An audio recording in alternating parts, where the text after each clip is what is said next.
section 10.1, we're adding and subtracting polynomials. We have a couple of those polynomials, I should say. First one is to add and subtract polynomials, and then to use them to model real-life situations when we get to example number 5. Starting on page 576, we have a couple of definitions. The first one is a polynomial. More than likely, you have heard this term before, but you never defined it or known exactly what it meant. Basically, you could separate the word into two separate parts. The first one is poly, which means many, more than one, poly. And nomials, when we see that part nomial, we think of numbers. So many numbers. More specifically, if you look at it, it says it's the sum of terms in the form ax to the k. Now, don't worry about ax to the k very much. All you got to think of when you're looking at this form right here, ax to the k, this is some number multiplied by a variable. A just means some number multiplied by a variable raised to some power that's not negative. So notice it says non-negative, and it's an integer. So we're not talking about a fraction. We're not talking about a decimal. And it has to be a positive number. As you're looking at this example that's here, 2x to the third plus 5x squared minus 4x plus 7. This is a polynomial. And more specifically, it has 4 terms in it, which we'll talk a little bit more about in a second. But this is a polynomial because it's the sum of terms. And sum, remember, you can see sum as both plus and, look at it here, minus. Because remember, plus and minus acts almost the exact same way. They just act opposite of each other. Because adding something or subtracting something is just like adding the opposite of something. So notice these 4 terms are separated by pluses and minuses. These are the sums of these. The next definition is a standard form. Same example that we had a second ago. 2x to the third plus 5x squared minus 4x plus 7. Notice they're written in descending order. What we mean by that is look at the values of the exponents. 2x to the third power, notice that's the largest exponent, plus 5x squared, that's slightly smaller, minus 4x to the first power, that's the one that's not shown, but it's still smaller yet. And then the last one doesn't have a variable or an exponent at all. That's your constant term. But that's the important part. When you're talking about standard form, it's from largest to smallest when you're talking about the exponents. And degrees, which we'll define in a second, degrees are the numbers that they're being raised to. It's in standard form if it's written in descending order, largest to smallest. Then we have 2 definitions. One is of the degree. The other one is the degree of the polynomial or of a polynomial. Notice your degrees for each of the values themselves. 2x to the third power, 5x squared, negative 4x to the first, and then plus 7 to no degree. Each one of those, 3, 2, and 1, are considered degrees of those variables. They're degrees. The degree of the polynomial, though, is the largest one. So out of 3, 2, and 1, notice 3 is the largest one in this case. Therefore, that's considered the degree of the polynomial itself.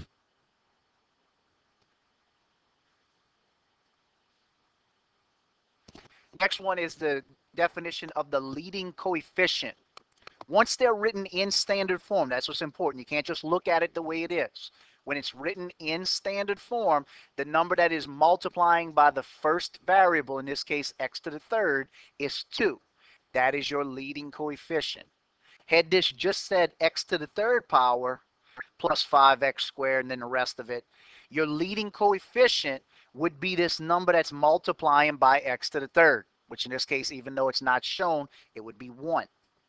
So your leading coefficient in that case would be 1, since it's to the highest degree exponent.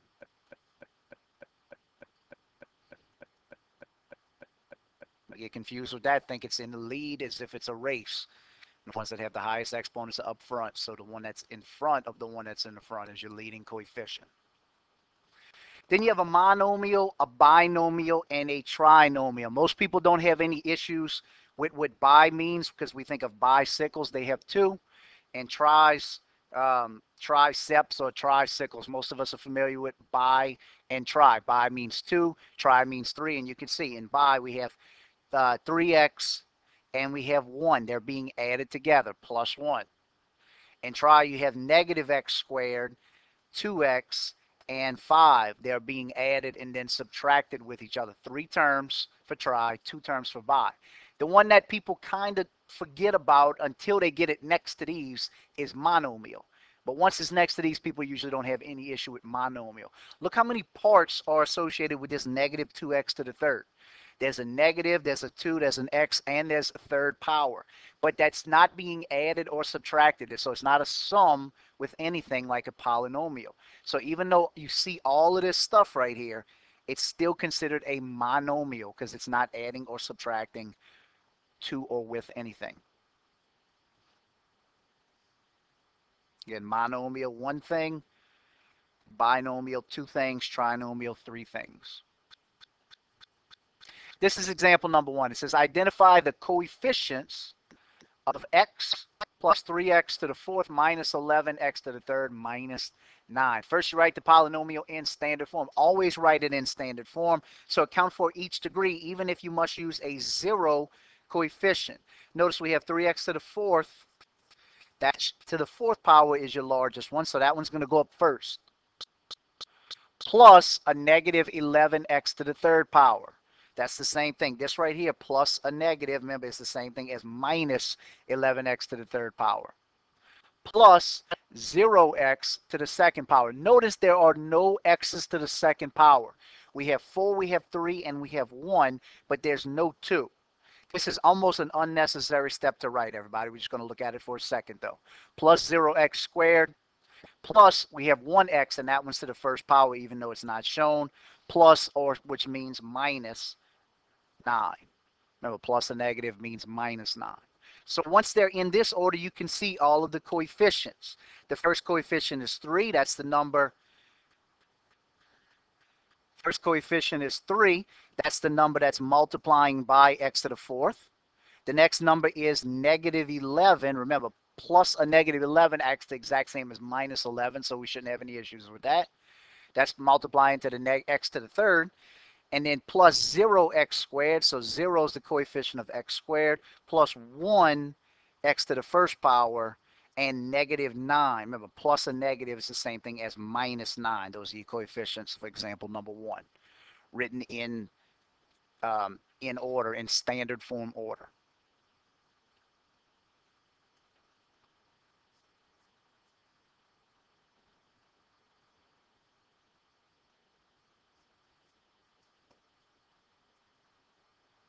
Example number 2, we're classifying polynomials by degree, and we're classifying them by the number of terms. If you look at the first one, it says negative 3. Negative 3 doesn't have any exponent written, so its degree is 0. Its degree is 0. It is a constant term. Constant since it has no exponent. Not constant doesn't mean no exponent. Constant means no variable. This is not a variable term. Negative 3, it's constant, but it's still a monomial because it only has one thing. It's not adding or subtracting with anything. The second one says negative x plus 1. Notice the degree of this one is 1 because this negative x is being raised to the 1st power since it's not shown to the 1st power. It is a linear degree. Everything we've dealt with, or not quite everything, but almost everything we've dealt with in this class so far has been linear. We dealt with a few x squareds. We dealt with a few quadratic equations. But this is a linear equation since it's to the 1st power, and it is a binomial since you can see 2 things. There's 1 term, 2 terms, so it's a binomial. The third one, C, says x squared plus 3.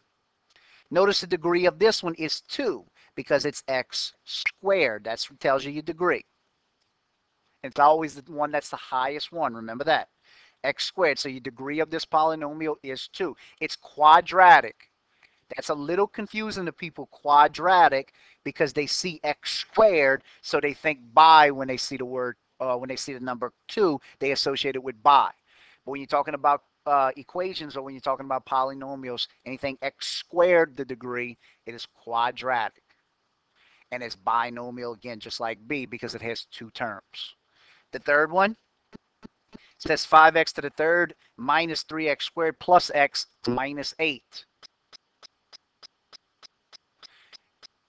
Its degree is 3. Again, the one who has the highest exponent sets the degree of the polynomial. It's 3.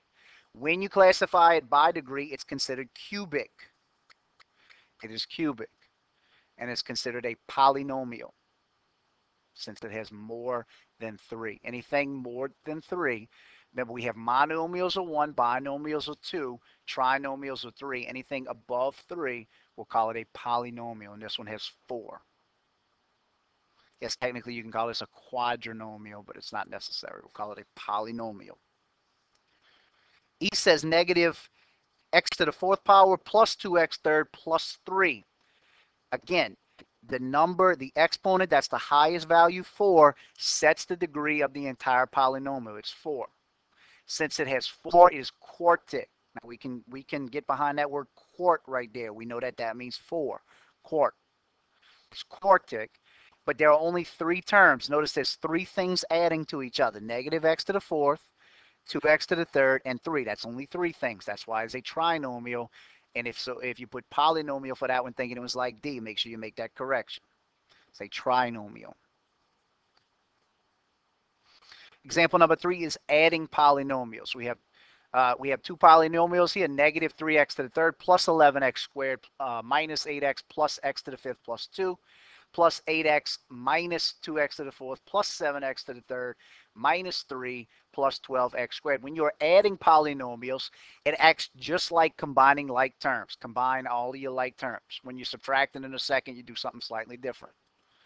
The easiest way to do it is to stack them on top of each other, or the ones that are like terms. Notice there's only one x to the 5th. They don't have one on the second polynomial. So notice underneath x to the 5th, there's nothing written. Same thing with x to the 4th. There's only one x to the 4th. It's on the second one. So at the top of the first one, there's no x to the 4th. You have x to the 3rd on both of them. The first one's negative 3x to the 3rd. The second one is 7x to the 3rd. You have 2x squareds, 11x squared and 12x squared. You have 2x to the 1st powers, negative 8x and positive 8x. And then you have 2 constant terms, positive 2 and negative 3. Notice everything that are like terms are on top of each other here. They're stacked. They're in columns. So x to the 5th adding to nothing is x to the 5th. 0 minus 2x to the 4th, or nothing, if you want to look at it that way, nothing here adding to negative 2x to the 4th is negative 2x to the 4th. So notice those 2 terms are just like they are. Then you combine negative 3x to the 3rd and positive 7x to the 3rd. 7 minus 3 is 4x to the 3rd.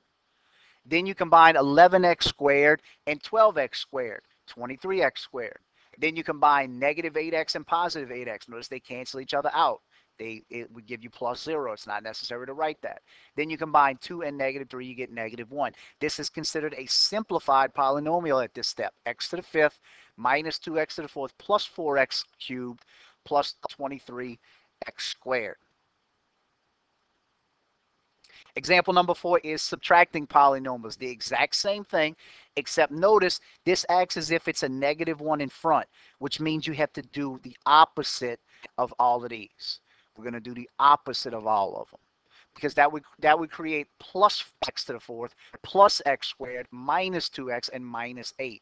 So notice we're adding the opposite. So 11x to the 4th plus x to the 4th is like plus 1x to the 4th, which is 12x to the 4th.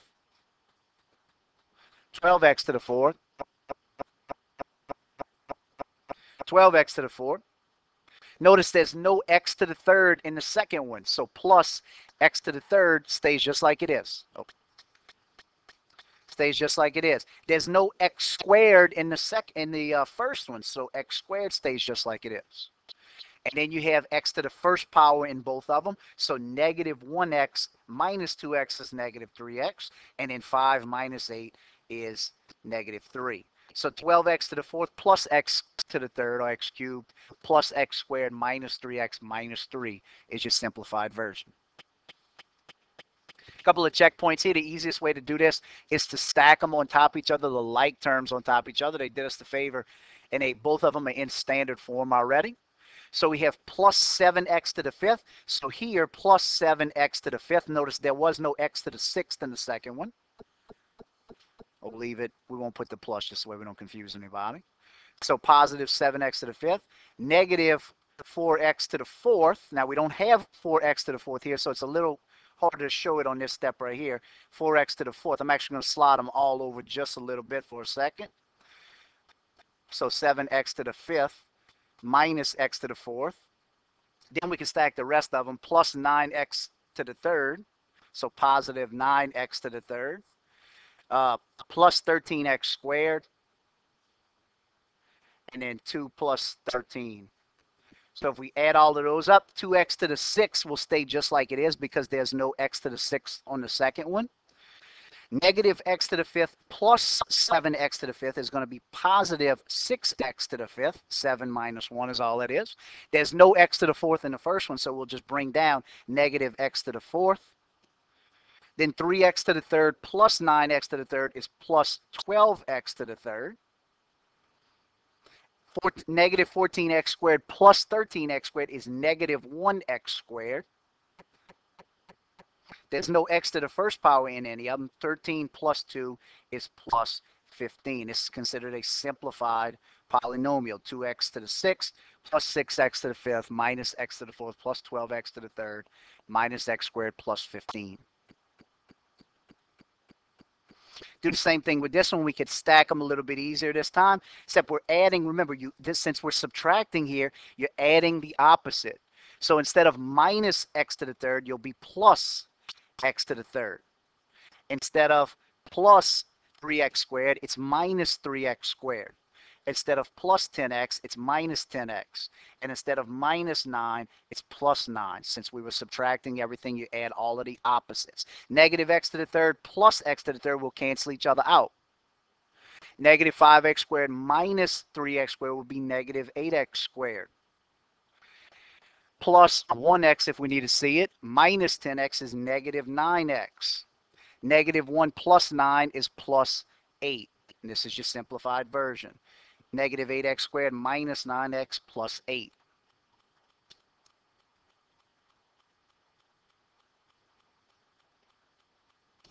Then adding polynomials says the resident populations in thousands, California, Nevada from 95 to 2001 can be modeled by the following equations, where X is the number of years since 1990.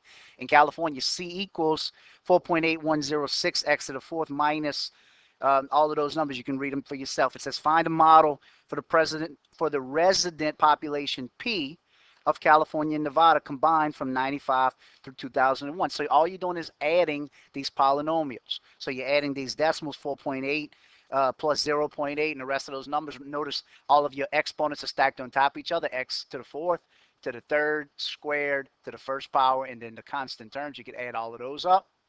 When you do that, you get this right here, 5.6932 x to the fourth minus 183.321 x to the third plus 2171.09 x squared minus 10,636.6 x plus 51,547.